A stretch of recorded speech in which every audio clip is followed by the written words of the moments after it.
When I'm planning to leave for an extended amount of time, I have the same small thought in the back of my mind. Which console am I taking with me this time? Since 2012, the answer was easy. I would always grab my 3DS. It was the default answer because it was my only option. Sure, I dabbled in a few here and there, but the steady North Star was always my 3DS. This changed when the Switch came out. I now had another option. I would usually take my 3DS because I knew I would enjoy every second playing it. Over time, I started taking my Switch. But I'd always bring along the 3DS, just in case the Switch wasn't as fun.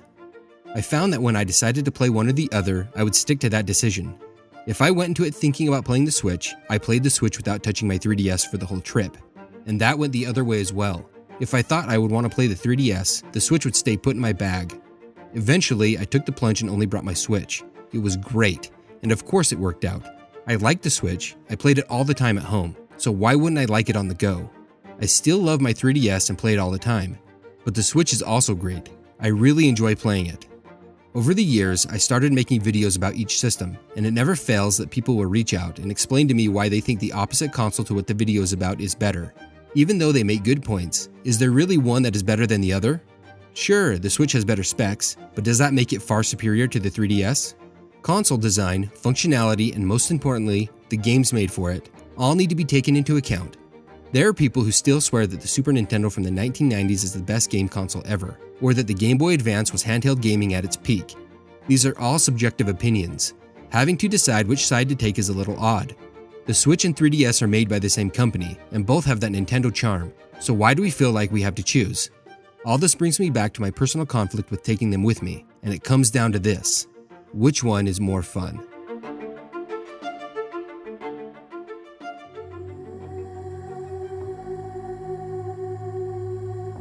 The Switch is incredible. It really is. Nothing has been able to compare to it. Its specs might not measure up to the competition, but it makes up for it with accessibility and an amazing game library. Nintendo knows how to make games and game systems. It's what they do. They've created an all-in-one gaming device, a very competent portable and equally capable home console. A literal dream come true. If you can't finish your game at home, take it with you and play it wherever you are. This is the biggest strength of the Switch. It's extremely flexible. If you need it on the go, take it. If you want to leisurely play on your couch, that's an option. You can also play it on your TV. It was made for all of this. The ease of use is unlike anything else other companies offer, except for something like the Steam Deck. That's a whole nother animal. Controller options are also flexible. Playing it on the go doesn't mean that you need to use the Joy-Cons as your controller. Besides the many third-party Joy-Con-like options available, you can use detached controllers like the Nintendo Pro Controller, which is what I do at times. Sometimes I want to look at the Switch straight on, but have my hands lower. I find this to be incredibly comfortable, though I do use my Joy-Cons often. Even though I don't think they're the best controllers ever made, they do an adequate job. But there are many other Pro Controller-like options made by third parties that work really well. I also like to use the retro controllers Nintendo made for their online service games. These classics just feel better to play with the authentic controllers. At least for me it does. But again, there are tons of other options out there if you're looking for a similar feel. It's really amazing how many controller options there are, and you can use all of them in handheld and home console modes if they are wireless. It's one of the very best aspects of the system. Though wired controllers can be used if you're playing through the dock, you can really tailor your playstyle to what you like. The Switch's form factor is also great. I've traveled all over the US with every version of the Switch. All of them have been easy to pack around. I've been using the OLED model since it released. It's very compact. I appreciate how thin it is. Packing it around in a case inside my backpack is no big deal. I've never complained about not having enough space for it. There have been murmurings about it being too big to fit in your pocket. That isn't applicable to me. I've never had a desire to carry my consoles around in my pocket. It's just too precarious. I like to keep my consoles in good shape, so keeping it in my backpack is ideal. The battery life of the launch Switch isn't all that great. It was frustrating going from the 3DS that I never had to worry about the battery life dying, to the Switch where that was on the forefront of my mind every time I turned it on. Thankfully, Nintendo remedied this on the second version and it's remained great on the OLED model. The Switch Lite seems to have about the same battery life as the launch Switch, though I haven't really put it through its paces like I have the others. With the newer models having better battery life, I don't worry about it all that much. Sure, there are times where I need to plug it into a battery or a wall to get the battery level up, but I wouldn't say it's normal to have to do that while I'm traveling. The very best thing about the Switch is its incredible game library. It really is astounding how many great games are on it. From day one with Breath of the Wild until now with Mario Wonder, it's amazing. Even some all-time greats from past consoles are on it. It has games that just about everyone would like and play. If 3D Zelda isn't your thing, there's a fantastic remake of the Game Boy Zelda game Link's Awakening to play. If you do like 3D Zelda games, you can play two of the very best games in the series. Same goes with Mario. If you aren't into 3D Mario, you can play New Super Mario Bros. U Deluxe or Mario Wonder. If you don't like 2D Mario, you have two 3D options, Super Mario 3D World and Super Mario Odyssey. RPGs, first-person shooters, and party games all call the Switch home. Indie titles have thrived on the Switch. I never would have given any of them a chance if they hadn't been available to play on it. It's been amazing discovering each and every one of them. I'm a huge fan of 2D platformers, and there are mountains of them to pick from. I've found a good number of them to be of top quality. Lightfall was the game that pushed me over the edge into indie game territory. I haven't looked back. There are some seriously great games to be played in this space. In addition to these entries, there are the classic games available to play in the various compilations and online service. These games have been fun to play ever since they were released. It's so great being able to play them on the Switch wherever I go. With the Switch being as great as it does have its flaws. It isn't nearly as powerful as its competition. It struggles in spots. This can be annoying when you're trying to pay attention to what's going on, and it jitters through the whole thing. There's also the Joy-Cons.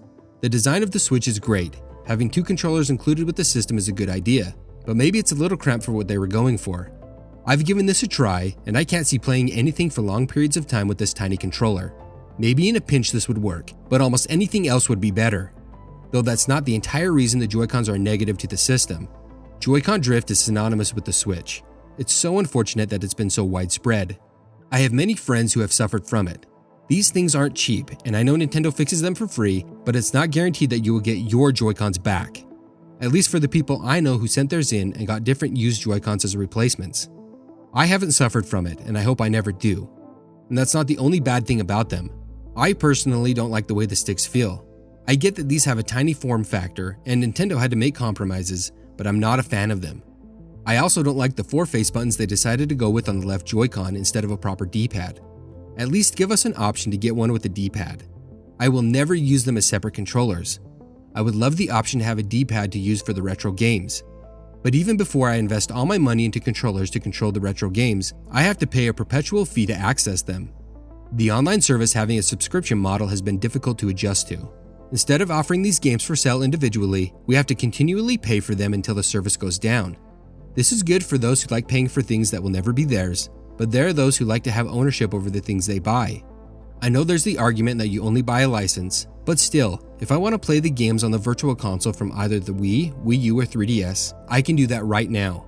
I paid for those games, and I still have access to play them. When Nintendo moves on from the Switch, we most likely won't be able to play these games again on the system. We'll be forced to move on to the next console with its inevitable subscription service. I'd like to see things return to the way they once were. Pay for the games you will play. There are tons of games I'm not going to touch on the online service, because I don't care to invest my free time into them. But here I am, paying for those in addition to the few I'll actually start up. Even with the few negatives the Switch has, it's an amazing console. It's changed the way people play games. Others have tried to capture what it's done right. Nintendo nailed it with this console. It has a great price, a great size, and amazing games.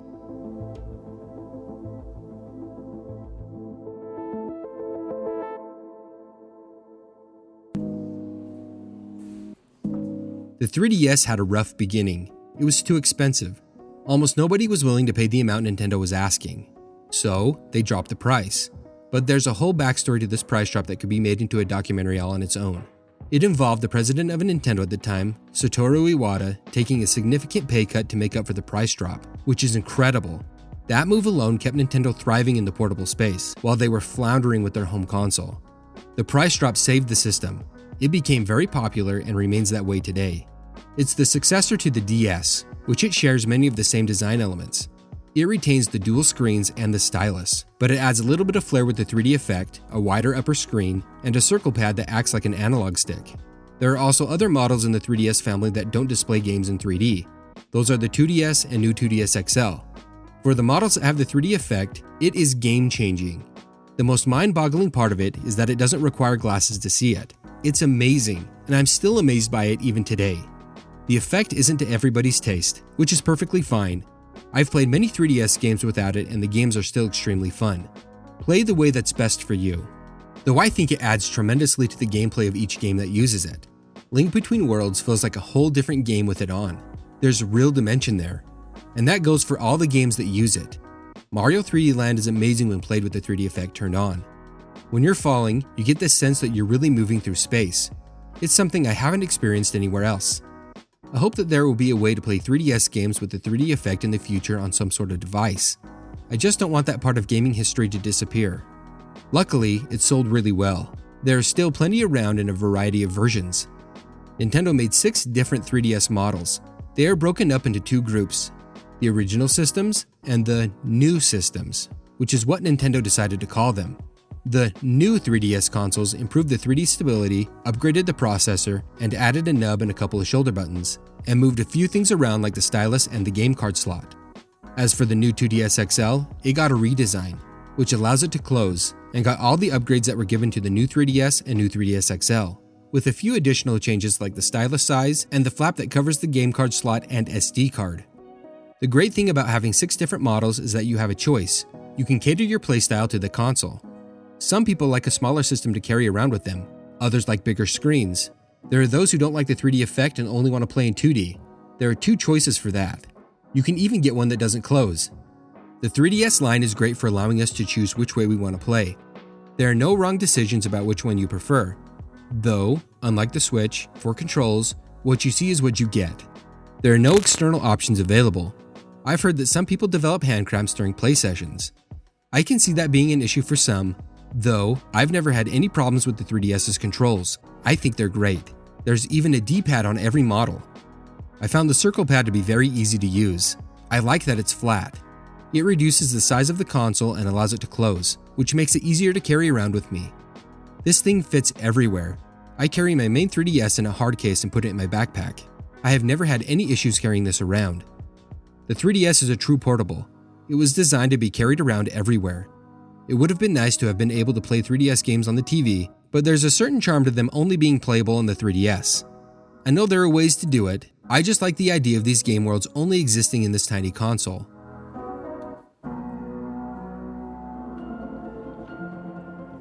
Because the 3DS shares so much DNA with the DS, it's backwards compatible with its games. This is an incredible feature. I skipped the DS entirely. When I bought my first 3DS, there weren't that many games available to play on it, so I started playing DS games. There are many great DS games. I'm so glad Nintendo made it backwards compatible. I was able to catch up on some great games I otherwise wouldn't have played. Though, the 3DS did end up receiving a great library of games of its own, some of the best I've ever played. Ocarina of Time 3D and Donkey Kong Country 3D are 2 of my all-time favorites on the console, and those were remakes. Link Between Worlds, Metroid Samus Returns, and Super Mario 3D Land are absolutely fantastic. But there are others like Mario Kart 7, Luigi's Mansion Dark Moon, and Kid Icarus Uprising. Another big benefit of the 3DS is how easy it is to mod. And really, it unlocks the system to be used at its full potential, letting you play a variety of games from many different gaming generations. Playing games from the past was always possible on the 3DS, but only a select amount of games were available to purchase. I revisited Metroid Zero Mission on my new 2DS XL, and it was one of the best playthroughs of the game I've ever had. That playthrough wasn't possible because Nintendo didn't ever release it on the 3DS. Metroid Fusion was given to early 3DS owners, but never Zero Mission. Modding is an option to play games Nintendo held onto. As much as I love the 3DS, it's not perfect, just like every other gaming console. In the last few years, it's become very popular, and with that, prices have gone up, way up. It's really weird seeing how much they sell for. I never thought they would go for so much. When the Switch released, people were dumping their old 3DSs to get it. I picked up a few for around $30 and $50. Those days are long gone, unless you find a really good deal. Special editions are going for upwards of $500 or more. It's difficult to justify these prices. Yes, the 3DS is a great console with an amazing game library, but paying over double the MSRP for a used system is a bit much. I think they are worth what they originally went for, even if they have those elusive IPS panels, which I think are a little overrated. TN screens look very good in comparison. Though, no matter what type of screen is in the 3DS, it will be low resolution. It's not bad, but it doesn't look nearly as good as something like the Switch OLED. I'm amazed by how good that OLED screen looks every time I turn it on. You'll notice that games have jagged edges on the 3DS. Those get smoothed over when you turn the 3D on. That's another reason to do it. But the 3DS is getting old. It's no longer supported by Nintendo, and they aren't making new games for it. I'm sure there's still games coming out for it, but that's not what I'm talking about here. It's no longer officially supported. The game library that's in existence right now is the one that will be with it forever. Those are great games, though we'll never see another Zelda or Mario game made for it by Nintendo.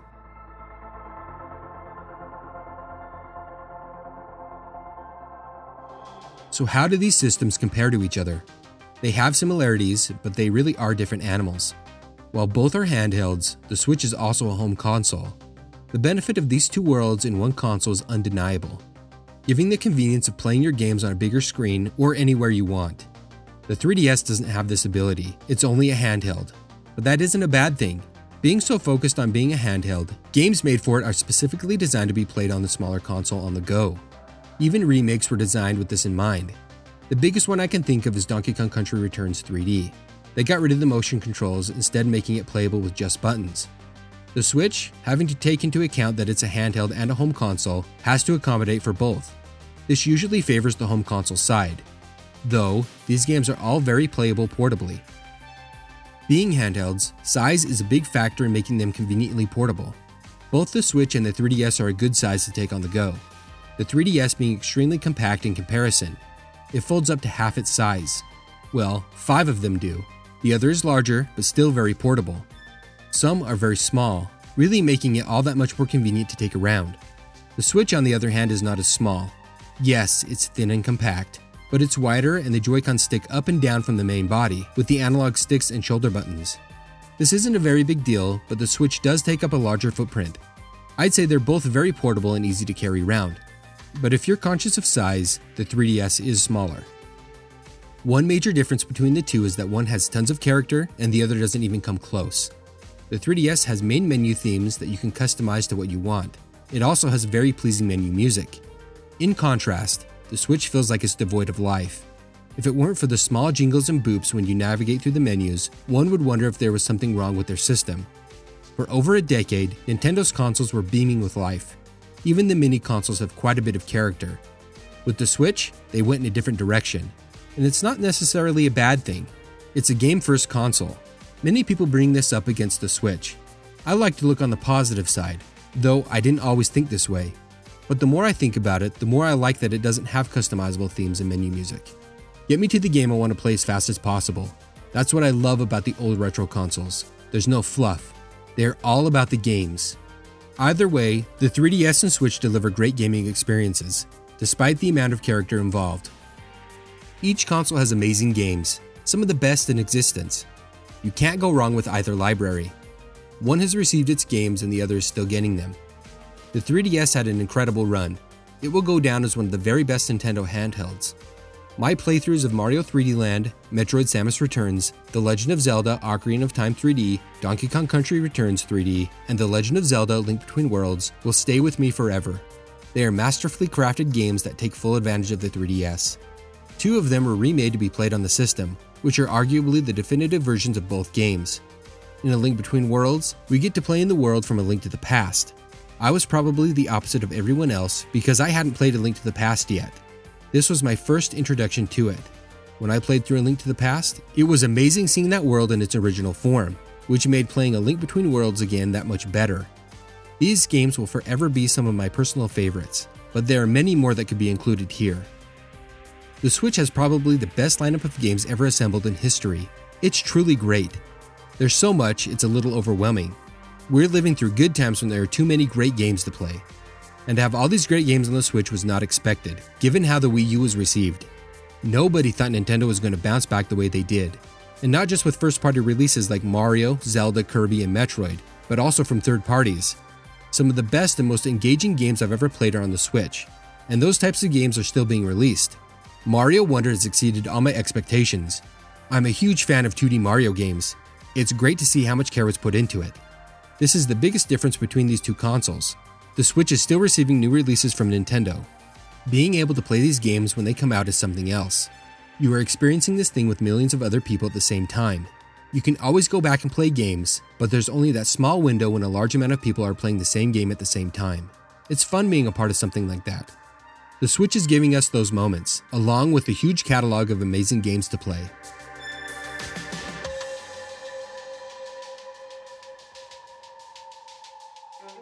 What makes a game console better than another? Is it really possible to pick one between the two that is superior? They exist alongside each other very well. Neither of them steps on the other's toes. Even some games work well together, like Metroid Samus Returns and Metroid Dread. These two consoles are in the same portable space, but are different. The 3DS released 6 years prior to the Switch, overlapping with it for a few years. That's a long lifetime. The Switch has endured and continues to stay relevant among graphical powerhouses. Both consoles lack the features and specs of their competitors, but are among the very best consoles to have ever been made. They've captured some sort of magic that makes you want to play them because of what they are. Both boast amazing game libraries, ranging from classics to incredible new entries made specifically for them, even sharing some of the same games. But the truth is, they're different and offer different play experiences. Some like both, others prefer one over the other. Which one do I go for when I need something to play? I guess it just depends on the day.